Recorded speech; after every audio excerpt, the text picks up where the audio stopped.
Bueno, muy buenas noches a todas las personas que van a ver esta entrevista del día de hoy. Para dar inicio a esta entrevista, les voy a recordar que esta es una entrevista, es un ejercicio académico para el curso de Medios y Prensa de la UNAD. El día de hoy me encuentro con Alexander Sandoval Campos, quien es 100% vallecaucano. Es un personaje de la prensa escrita cultural de la ciudad de Cali, quien ahora tiene 26 años y ya es periodista de datos y cronista, con una carrera en ascenso. Bueno, Alexander, buenas noches.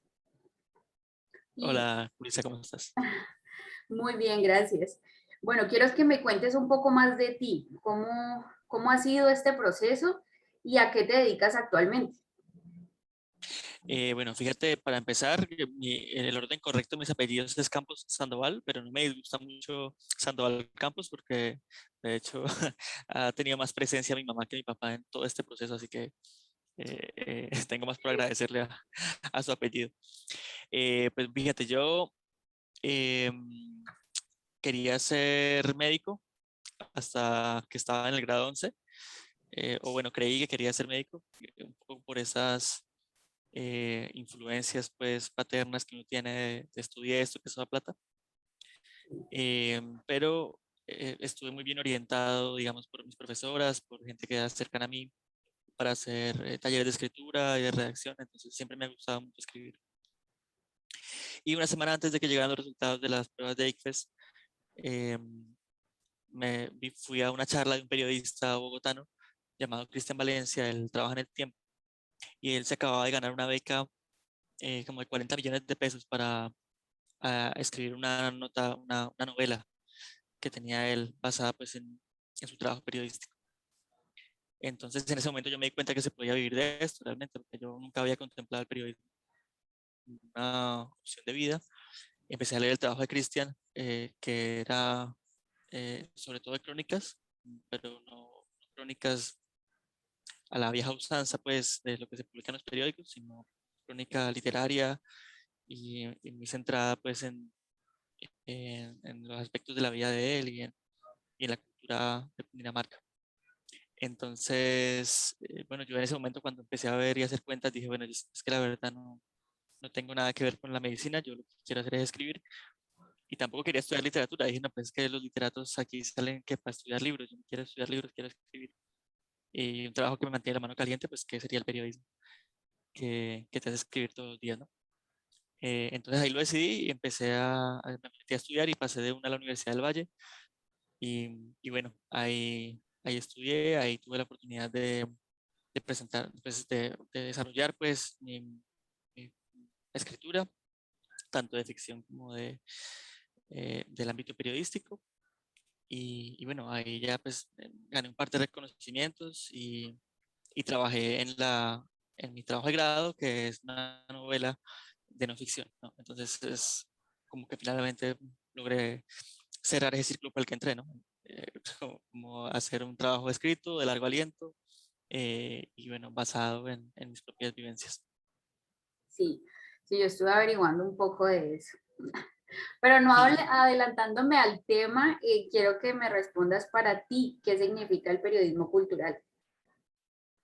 Bueno, como dijiste bien, en este momento estoy más centrado en otro tipo de periodismo. De hecho, el último año he trabajado mucho más sobre el periodismo ambiental. Ahora, desde hace unos 4 o 5 meses, estoy de lleno con la verificación de datos, que entenderás que en campaña preelectoral hay muchísima desinformación circulando sobre tal o cual candidato para que la gente se confunda pues y tenga miedo pues de votar. Pero sí tuvo una preponderancia muy grande el tema del periodismo cultural. Em, en la universidad, de hecho, hubo una materia centrada en qué es la cultura, ¿no? Esa palabra tan difícil de describir. Yo me quedo de entre todas las concepciones que leímos de académicos. La raíz de cultura es la palabra cultivo, ¿no? Viene de la misma raíz lingüística que cultivo. Y tiene que ver con eso, con una suma pues de rasgos sincréticos y de idiosincrasia que germinan de un determinado pueblo a partir bueno, de una semilla. Y el periodismo cultural deja registro de eso, mucho mejor que la sociología, creo yo, porque el periodismo cultural es una voz viva, mientras que los libros pues son más difíciles de entrar pues para el pueblo, mientras que en el periodismo cultural pues puedes estar leyendo sobre tu vecino, sobre la gente que vive en el otro barrio, sobre esas historias tan parecidas a las nuestras que lo que hacen es acotar los rasgos de lo que nosotros somos, ¿no? Especialmente aquí hablando de Cali o el Valle del Cauca, pues hablamos de unos rasgos muy específicos de cómo vemos la vida, de cómo entendemos la sociedad, de cómo nos organizamos para hacer determinadas cosas. Y en ese sentido, el trabajo más importante que hice al respecto del periodismo cultural tiene que ver con eso, con cómo Cali vive con una infraestructura que para la mayoría de los caleños es como fea respecto de otras ciudades, que siempre como envidiamos a Medellín o que envidiamos a Barranquilla, siendo que aquí tuvimos una infraestructura de lujo preciosa que fue el epicentro pues, para este país. Y varias decisiones equivocadas de nuestros gobernantes la fueron derrumbando. Entonces, esas memorias son importantes para que esta ciudadanía que se conformó, sobre todo después de los años 70, cuando toda esa infraestructura ya no existía, pues entienda qué es este lugar, qué es este espacio y pueda darle un significado para las generaciones venideras que ya están asentadas aquí. Entonces, esa era un poco la idea de ese trabajo, que no sé si lo hablaremos más adelante y me estoy adelantando, pero creo que es importante para determinar lo que para mí es el periodismo cultural, ¿no? Para como, como estos textos o estos trabajos que ponen en juego cuestiones vitales de la sociedad y la ciudadanía. Sí, sí, realmente yo sí estuve indagando un poco y sé que el proyecto se llama La Otra Ruta, si no estoy mal. Sí, sí. Bueno, que estuviste con un compañero Sebastián, ¿sí? Sebastián Marona, sí. Sí, Sí, sí, bueno, ese fue un trabajo muy bonito. eh, Inauguró en ese momento la Secretaría de Cultura de Santiago de Cali el primer premio de periodismo cultural. Y bueno, nosotros nos presentamos. En ese momento, pues yo todavía no me había graduado, eh, pero, pero ya había escrito la novela y ya me había ganado un premio también de texto experimental en Pereira. Y, y nosotros hablamos mucho. Él es un investigador de la Fundación Zoológico de Cali y está en el sector de innovación ciudadana. Es muy interesante porque es un sector del zoológico que está en contra del zoológico como idea, que dicen como, bueno, nosotros ¿por qué tenemos aquí un montón de animales guardados? ¿Esto qué significa? Eh, ¿A qué le estamos haciendo juego, no? Esto ya no tiene ningún sentido en el siglo XXI. Eh, y tratan todo el tiempo de generar experiencias mediante las cuales la ciudadanía pueda aprender de lo autóctono, ¿no? Y la gente siempre llegaba al zoológico pidiendo elefantes, jirafas, ahí en el zoológico no hay. Pero hay unos animales autóctonos que son espectaculares, como la danta, como el tigrillo, como el puma, que son autóctonos de aquí. Después de la proyección de Encanto, como aparecen varios de esos, la gente ha llegado preguntando por los animales autóctonos para que veas lo importante que es ese tipo de piezas a nivel cultural. Pero toda esta retaíla sobre la fundación para que veas por qué hicimos match en ese aspecto. Y fue porque nos sentamos a hablar en el bulevar un día y dijimos, como esta ciudad como era de preciosa, ¿no? Ambos estábamos haciendo un trabajo como de la historia, él sobre el río Cali, y él tenía como muy presente cómo era antes la infraestructura de Cali sobre el río, porque Cali nació junto al río Cali, por eso se llama así, es junto sí. al río Cali, creció a partir de ese centro y luego hacia San Fernando, se fue expandiendo, pero lo primero que hubo fueron esos grandes torreones, pues, del Paseo de Bolívar y demás. Entonces, hablábamos sobre eso y así surgió la idea. Cuando salió la convocatoria dijimos, la ruta turística que hay hoy en día, la ruta turística, pues que no, al referirnos a ruta turística es como que uno contrata un guía y el guía pues agarra a los extranjeros y los lleva al camp, los lleva a comer cholado pues allí, no sé qué. Entonces cuando hablábamos de la otra ruta, lo que proponíamos era la idea de esto que hay hoy tampoco es tan bonito, ¿no? Y tampoco, o sea, es como un esfuerzo muy fuerte que están haciendo muchas asociaciones de guías turísticos para apelmazar un sentido de lo que es la calinidad o la vallecaucanidad. Pero hay otra ruta que es la ruta de la memoria, o sea, la ruta de lo que no está. Es muy fácil cuando uno llega a cierto lugar de turista y vamos aquí y aquí y aquí, vemos esto que está ahí y esto que está ahí. Pero no es tan fácil uno llegar como turista y decir, bueno, es que aquí antes había esto. Ok. Sí, como que no puedes dimensionar lo que había antes y que se va perdiendo en la historia. Entonces, pues, bueno, vamos a hacer otra ruta, una ruta que hable, o sea, si nosotros llegásemos a Cali de 1920, ¿qué veríamos, no? ¿Cuál sería la ruta turística que habría en ese momento?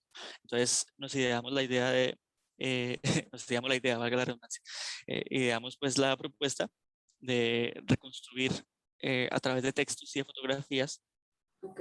un estilo muy narrativo, qué eran esos espacios y qué significaban para la población de ese momento.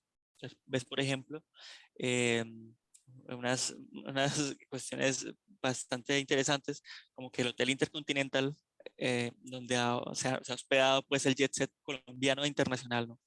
Y que el orgullo de ellos es que firmó Julio Iglesias y firmó el Papa Juan Pablo II y Sí. firmó Galán, así como que firmaron todas las personalidades. Antes ese espacio del Intercontinental era una pensión administrada por unas hermanas de la caridad y ahí se hospedaban los más desgraciados de Cali, que Mm, era en una Cali de 1920, o sea, hace 100 años, los vagabundos, las mujeres desamparadas, todos ellos eran los que iban a sentarse ahí donde hoy es el Intercontinental. Entonces es el cambio del uso del espacio y del razonamiento de cómo se aproxima uno al resto de la ciudadanía. Solamente en eso, porque luego hay otros como un puente que está por ahí abandonado y era muy importante en la concepción inicial de Cali, pero hoy ya está como encerrado entre las autopistas y ya no tiene ningún significado, ¿no? Es un puente que no lleva para ningún lado, justamente porque se lo comió el progreso. Entonces, bueno, ese es como el resumen del trabajo que hicimos y del cual nos sentimos siempre muy orgullosos. bueno, Alexander, y hablando de cultura, en este momento, tu trabajo actual, ¿cómo aporta en lo cultural, a lo local y a lo regional? Bien, bueno, recalco que los trabajos que te decía que han sido más de corte ambiental han sido trabajos de freelance, sí, porque bueno, yo tengo un trabajo central, pero cuando uno trabaja pues para una casa editorial, pues responde a la línea editorial. Sí. Entonces, cuando quiero hablar de algo que no está en esa línea editorial, entonces pues toco puertas de otros editores para hablar de lo que a mí me interesa. Entonces, en ese sentido, en mi trabajo ambiental, en periodismo ambiental, perdón, eh, tiene que ver con conectar el aspecto de la cultura ciudadana con un impacto ambiental cualquiera. Entonces, el último trabajo que hicimos, por ejemplo, eh, tiene que ver con una peligrosa cercanía que hay entre el relleno sanitario más grande del Valle del Cauca, que está a escasos 6 kilómetros de una de las reservas naturales más importantes del Valle del Cauca. Em, y claro, pues el peligro que pueda haber de cualquier contaminación, pues nos compete a nosotros porque nosotros simplemente martes y jueves sacamos la basura ahí al andén y nos olvidamos de ella. Pero pues todo eso va a algún lado y tiene algún tipo de tratamiento que la mayor parte de la gente desconoce y que ha generado una cantidad de problemáticas desde 2001 que se desbarrancó Navarro. Entonces, eso es lo primero. Creo que el periodismo cultural pues tiene unas bases no tan allegadas a ese otro tipo de periodismo, pero, pero la cultura pues se puede desglosar en diferentes ámbitos, ¿no? Sí. Entonces, no es específicamente periodismo cultural, pero sí tiene la disposición de atacar un ámbito de la cultura y es la cultura de la producción de residuos, del consumo desmedido y bueno, de la conciencia ambiental que casi no hay. Y en mi trabajo central, el que estoy en este momento, trabajo en Colombia Check. Hacemos verificación de todo tipo de desinformación, también del discurso público, porque los candidatos también suelen decir bastantes deslices en sus debates, entonces verificamos que lo que digan sea cierto. Y esto pues también es objeto de un debate porque hay quien dice, bueno, pero ¿por qué tienen que hacerle ese trabajo a la gente, ¿no? La gente misma debería tener, pues, por la cultura democrática, eh, tener la intención de informarse bien, saber si le están engañando, darse cuenta, pues, de qué necesidades tiene en materia electoral. Pero creemos que es muy importante, por ejemplo, desmentir que las vacunas tienen grafeno, por ejemplo, porque es cierto, no todos compartimos esa misma idea de cultura democrática y eso hay que irlo trabajando a lo largo del tiempo. Entonces el trabajo que nosotros hacemos de verificación lo que hace es decirle a la señora que se cree lo que ve en la cadena de WhatsApp, que por lo menos se cuestione por qué se cree tan rápido la información que ve, ¿no? Y por lo menos piense dos veces antes de replicar las cadenas o replicar la desinformación y diga, ¿será que esto sí es cierto? Ya con eso hay un gran cambio en la cultura, porque aunque sea simplemente una acción pequeña, lo que hay de fondo es un gran cambio en la materia en cómo nos relacionamos con el ecosistema informativo. Ok. Y bueno, y las personas que están viendo esta entrevista, si de pronto quieren ver algo de tu trabajo, ¿dónde lo podemos ver? Bueno, tengo una cuenta de Facebook que casi nunca actualizo y opino sobre todo en Twitter. Mi usuario es @AlexCampusSando, Campus, Sando, son dos S. Pero también como que actualizo muy poco. Si quieren ver mi trabajo y quieren ver el trabajo que nosotros hacemos, más fácilmente sigan la cuenta de Colombia Check en Twitter y en Facebook, lo que usen más, porque además les sirve un montón, o sea, ahí aparecen, lo que se estén preguntando si es cierto o falso, ahí siempre va a estar porque estamos siempre súper al día en los temas del debate público nacional y también si tienen desinformaciones que quieran compartir, pues las pueden enviar. Y bueno, en los trabajos que hago freelance, pues yo sí mismo les hago bombo y los comparto y los trato de difundir porque pues eso es lo que pasa, ¿no? Que no hay un músculo mediático intentando publicarlo, sino pues es que uno mismo lo autogestiona. Entonces sí, por esos canales. Vale. Y por último, para ya dar por terminada la entrevista, ¿qué mensaje o consejo le darías a los jóvenes que están, bueno, tu carrera va en ascenso, pero alguien quiere seguir tu camino o te ve así, como yo te admiro mucho porque tuve la oportunidad de conocerte y eres un gran personaje. Entonces, ¿qué consejo nos darías? Bueno, primero que todo, muchas gracias. También siento pues que he tenido muchas puertas así abiertas por mucha gente que me ha apoyado, eso es muy importante. Sí, creo que es importante hacer muchos amigos, no ser quisquilloso, no ser egoísta con el trabajo y con la información. Eso siempre hace que la gente te considere y para lo que nosotros hacemos necesitamos muchísimos contactos, específicamente de nuestro gremio. Que uno le pueda decir, ve, necesito tal contacto, ¿sabes dónde lo puedo conseguir o lo tenés? Yo, por ejemplo, tengo como 2 o 3 amigos que somos así súper íntimos y, y con eso solucionamos un montón de cosas. Em, Ahora depende de qué quiera hacer. Yo el año pasado, bueno, entre 2020 y 2021, me dediqué sobre todo a periodismo de investigación. Es creo que la rama más dura del periodismo, pero la más necesaria, ¿ya? Para meterse de lleno al periodismo de investigación hay que estar dispuesto pues a pasarse varias noches sin dormir, a seguir varios fines de semana derecho, porque esto implica leer y leer y leer y leer y que muchas veces tu trabajo sea infructuoso, pero al final los resultados pueden ser bien tenaces. Yo publiqué varias investigaciones con Cuestión Pública, que probablemente sea el medio número uno en términos de investigación en Colombia en este momento. Y bueno, hasta el año pasado trabajé allí. Si quieren dedicarse al freelance, pues primero necesitan, como les dije, pues una estabilidad en algún punto, como la que es en este momento el chequeo. Sigan las cuentas de Consejo de Redacción y de Colombia Check. Consejo de Redacción es la asociación de periodistas, es un gremio de periodistas a nivel nacional. No es un sindicato, sino una organización a la que uno puede hacer un aporte mínimo mensual, pero los beneficios son absolutamente inmensos.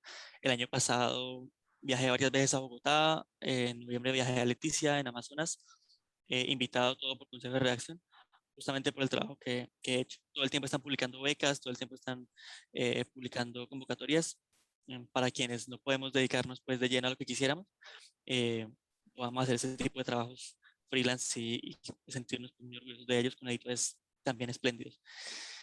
Y finalmente, en términos de periodismo cultural, era como un poco la idea de lo que versaba la entrevista, el periodismo cultural pues es un camino un poco más tenaz, porque creo que a día de hoy los editores no están tan eh, pendientes de este aspecto, a excepción de un par de muy buenos periódicos, pero, pero creo que el mejor consejo al respecto de ese periodismo, ese tipo de periodismo, es una gran frase de Julio Villanueva Chang, el editor de la revista Gato Pardo, em, que es: de cerca nadie es mal. Esa frase hay que grabársela pues en la cabeza cuando quiere hacer ese tipo de periodismo. Que claro, uno siempre está buscando como el gran personaje, el personaje que recoja la síntesis de esta cultura ciudadana, pero si uno se pone a desilvanar las capas de cada uno de nosotros, se da cuenta que todos nosotros tenemos buenas historias, somos personajes bien curiosos, bien interesantes, y a medida que nos acerquemos más a la minucia, podemos encontrar historias pues súper interesantes y súper grandilocuentes de esta cultura tan convulsa que nos tocó a los colombianos, y por lo menos en la Valle Caucana, que es más alegre y un poco más efusiva. Oye, pues muchas gracias por tu tiempo, gracias por concederme este espacio para poder realizar esta entrevista. Realmente sí tenía muchas ganas de conocer más de ti. Como te digo, pues te admiré desde el primer día que tuve el placer de conocerte en ese momento y pues gracias. No, a ti, Luisa, muchísimas gracias. Te mando un abrazo para tu niño, para tu esposo, y espero que salga muy bien todo. Para lo que necesites, aquí estoy. Vale, gracias. Que tengas buenas noches. Igualmente. Chao. Vale.